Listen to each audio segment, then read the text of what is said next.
Do they have a check-in list for their people? Do they know what times they're coming and going? Do they know what they're spending on anything? What resources that they're using up? Dog food. They've gone through a pallet and a half of dog food. You know, food. If food is certainly, especially if food is coming from an outside vendor, you know, what are we doing and how are we controlling and tracking that? So any of those financial records that we're going to need down the road to recoup the costs of the operation, that's what we're going to lean on the branch director to at least control and manage. Not be the accountant necessarily, but at least make sure everybody's tracking the things that we need to track. Okay. Yeah, All right. yeah. Now, a lot of this gets turned in after the fact, but what the branch director should be doing is, hey guys, you know, are you maintaining a check-in list, a checkout list for your folks with their times, and you know, so we know how. We had that. Yeah, and then we, you know, we'll probably collect it when the thing is all done. But the branch director needs to make sure that the folks are doing that. You know, if no, we didn't, you know, we're not keeping track of anybody. You know, I don't know, we used a couple bags of dog food. That kind of stuff needs to be tracked, you know, as, you know, on the back of a napkin or something, so that we can track it later more formally. Because when these things are over, then there's a whole, as most of you know, a whole financial, you know, thing that has to go on to recoup any of the money. And even if you don't think it's money that's important, it is. Whether you think so or not, every little piece that's spent is generally recoverable if we can justify it. So, especially within the, and I mean, even volunteers, hours, and all of that is recoverable. And what we try to do is if a volunteer group has expenditures, or they can prove, you know, that these people worked these many hours and they spent this much money, we try to get that money recovered through the town and then give it back to the group to operate with. That's what we try to do. Now, it doesn't always work out that way, but that's the goal. Document all your activity on an ICS 213 form, which is a what? Deputy. Log. 213 is a piece of white paper with lines on it. That's a 213, okay? Just a log, daily log. Track your stuff, track your activity. Decisions made, money spent.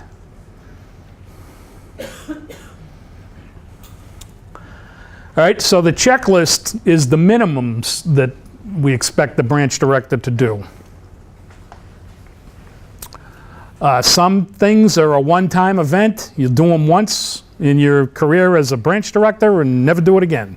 Other things are a routine, every shift you'll be doing it. We can't name what those are because they move around, right?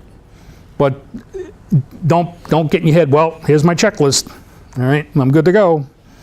No aliens landed in the parking lot, so I don't have to deal with that, so, all right. Some things are one time, some things are ongoing.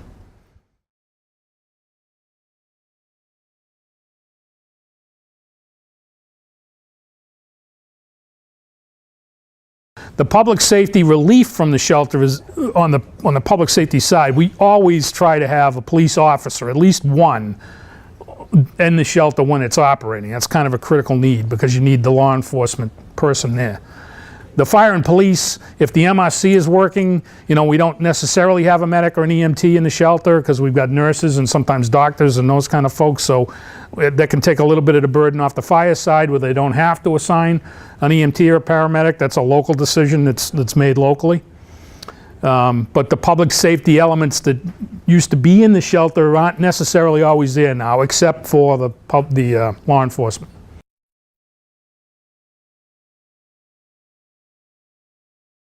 Levels of EOC, emergency operating centers or operations centers.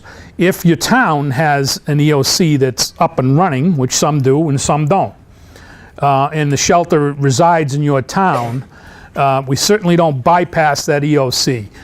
We work in conjunction with that EOC, and we've gotten to the point now where most of the EOCs have adjusted to relieving themselves of the shelter operating problems with logistics and let the branch directors go directly to the MAC without going through the EOC.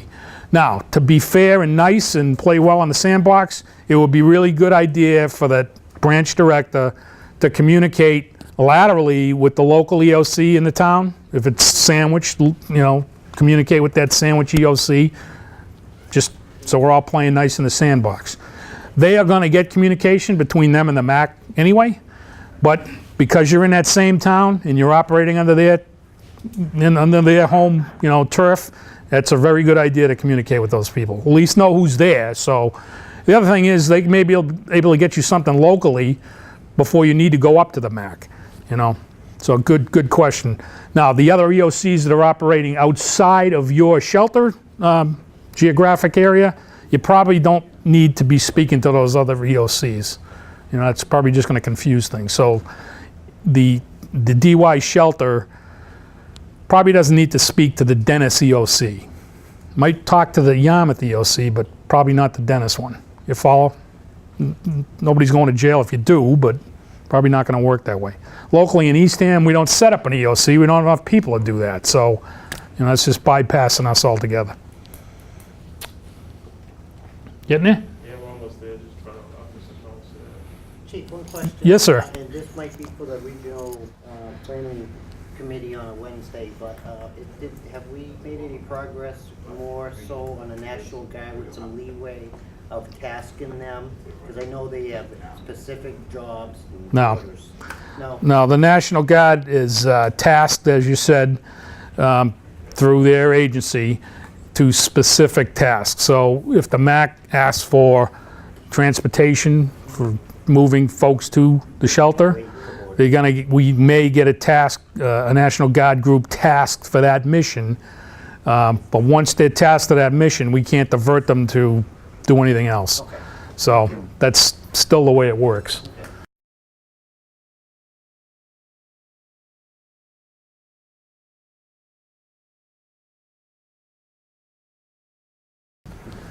All right, and folks, this is the DY shelter, so the folks from the DY group, please chime in because I wasn't there for these photo ops. So, but A good time. yeah, this is the auditorium where they do basically they sing and dance, right? You do have to sing and dance.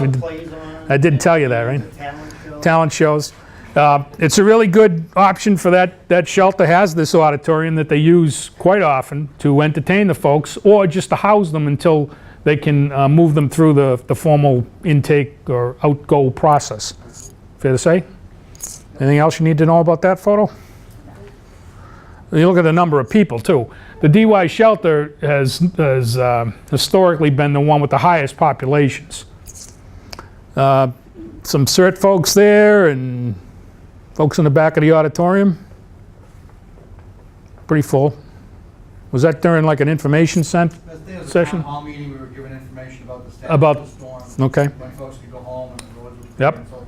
Really good idea to communicate with, if I didn't say that, a really good idea to communicate with the folks who are residents and clients in the shelter. Well, they'll follow you around until you do. Right. Oh, yes. Right. You get, That's Chief Whalen. Yep, so the lead dog. Notice the cots. Yeah, in the auditorium. I assume that was for staff, no. No. We want- clients. We have clients everywhere. Okay. On the stage. So the hallways, More cosmetic? more client space. Yep, more client space. We ran out. Some functional needs as accessories. We had to send out 10 more wheelchairs because every time somebody got out of a vehicle and into a wheelchair, they never get out. Yeah, well, They lived in that wheelchair until we got it situated on the cot, which after the MRC review took hours. yeah. And that's obviously one of the logistical things that we recognize and through MRC, and I should have meant the other group that deals with us too is CORD. That group deals with us on the disabilities issues, and we're trying to increase the amount of equipment that they have also. MRC has a lot of durable equipment, medical equipment also. Yep, go ahead, Pete. If I just chime in, this storm was Blizzard Nemo. We ran, not me, but the group ran almost, I believe, 500 people through the shelter. It was the largest shelter that had been put up to Cape since the sheltering program began. one of the issues that they mentioned was that they started having to put people in the hallways and whatnot. We always learn, do after actions. Anytime we have one of these big events, people always put their input. We try to take that to the sheltering group and committee. One of the really important things is if you happen to be the branch director, when a decision's made that, hey, you know what, things are starting to wind down a little bit, maybe we don't need 6 regional shelters. Maybe we can condense it to 4 or 3. Let's say Howard Tech's gonna close and we're gonna send their clients to DY. If you happen to be the branch director at that time, you really wanna know is how many people are coming to DY, let's say, for example. Let's say we're gonna send 40 people to DY. Do you have the resources? Do you have the food? Food shouldn't usually be a problem at DY, but do you have enough folks from Red Cross? That's why communication is really important with all your leads, let them know, hey, we're gonna be getting 40 people in here very soon. That's really important. Again, that's why Mark was saying, Chief Foley was saying, it's important to know what you have to staff there. Because that will happen. We typically will do that anytime an event starts to wind down, because obviously you're stretching resources thin, because not only are the folks coming, you may need resources from those other shelters. Let's say Howard Tech, we might need a couple of Red Cross. Now normally Red Cross is gonna say we need more staff. As a branch director, you wanna make sure that they're aware. We have 40, 50 more people coming from maybe 1 or 2 shelters. Do you have enough staff? Do you need more staff?